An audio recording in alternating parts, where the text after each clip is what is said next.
আগামী আগামী 28 তারিখে ফিরিয়াকের কে নেতৃত্ব দেবে সেটা নির্ধারণ হয়ে যাবে।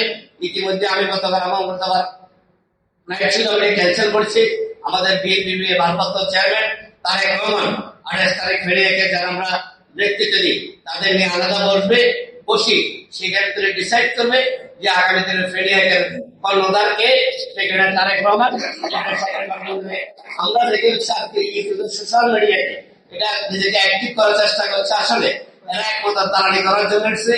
এর প্রকাশটাকে আগামী দিন দল ক্ষমতা এলে বেসার জন্য তারা এরা সাধারণ মানুষের কাছে ধান শীর্ষের পক্ষে ভোট চাচ্ছে। তাদের কাছে আমাদের উদাত্ত আহ্বান থাকবে, গত 17 বছর আমাদের বিএনপি নেতা কর্মীরা যেভাবে কষ্ট করেছে, মামলা খেয়েছে, মার খেয়েছে, তাদের পরিবার নিজের তখন আপনারা কোথায় ছিলেন? ওই আমরা তো তখন শুনাই, আপনাদের চেহারাও দেখি নাই যে আমাদেরকে আসতে পারেন না। ভালো কথা, একটা ফোন দিয়ে আমাদেরকে একটা মেসেজ দিলেন। সেটা কিন্তু 5 তারিখের পরে অনেক অতিথিবাগে আগমন ঘটেছে। এই ভিতরে যদি অতিথিবাগে আগমন ঘটে, যারা আমরা দীর্ঘ 17 বছর কষ্ট করেছি তাদেরকে আবার কষ্ট করতে হবে। অতীতকে যদি আপনি ভুলে যান, সামনে আমরা দিন অঞ্চলে কষ্ট ভোগ করতে হবে। 2001 সালে আমরা দেখেছি 2001 সালে থানা বিএনপির প্রেসিডেন্ট সেক্রেটারি ছিল মুক্তিযোদ্ধা এবং জামানন্দার। 2001 সাল বিএনপি ক্ষমতা আসার পরে 3 মাস পর থানা কমিটিকে বিলুপ্ত করা হয়েছে। আমি দেখেছি এই মজুদা মাস্টার ফুলগাজী জাতীয় সমিতি নিজে একজন বক্তা ছিলেন, একজন শ্রোতা ছিলেন। নিজের কাঁধে মাইক রেখে উনি বক্তব্য দল যখন ক্ষমতায় আসে তাকে অবমূল্যায়ন করা হয়েছে। সেই জন্য আজকে বিএনপি 17 বছর এই খেসারত দিতে হয়েছে।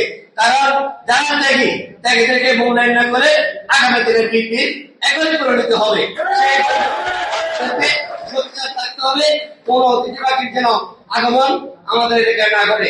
দীর্ঘদিনে যারা গত 17 বছর যারা গরিব সহ শাহীদ সহ যারা আছেন তারা জানেন বিগত 17 বছর আপনাদের পাশে কারা ছিল তাদেরকে ইউনিয়ন কমিটিতে এবং ওয়ার্ড কমিটিতে মূল্যায়ন করতে হবে।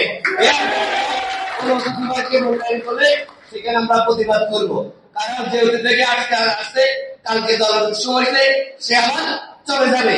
সুতরাং ওই অতিথিকে আসুক, আমাদের দল করুন, আমাদের কোনো আপত্তি নাই। তবে তাদেরকে পদ দিয়ে মূল্যায়ন করা যাবে না।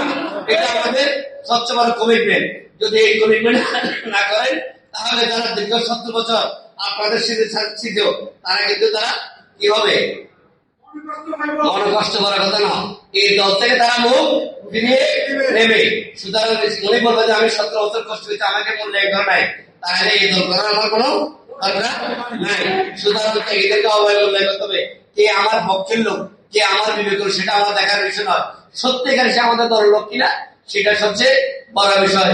ইতিমধ্যে আমাদের যে টিমটা এসেছে আপনাদের যুবদলকে ইতিমধ্যে আমি জানি গত পরশু যুবদল একটা প্রোগ্রাম হচ্ছে ফেরিতে, সেখানে আমাদের পুরো যুবদলকে গাইডলাইন দিয়েছে কিভাবে পরমগুলা পূরণ করতে হবে। সেটা এই পরমগুলা পূরণ করতে সকল সার্থকতা জানিয়ে যেহেতু লং টাইম হয়ে গেছে, আমি আশা করছি আগামী 27 তারিখ যুবদল প্রতিষ্ঠাবার্ষিক সফল সপ্তাহ হয়।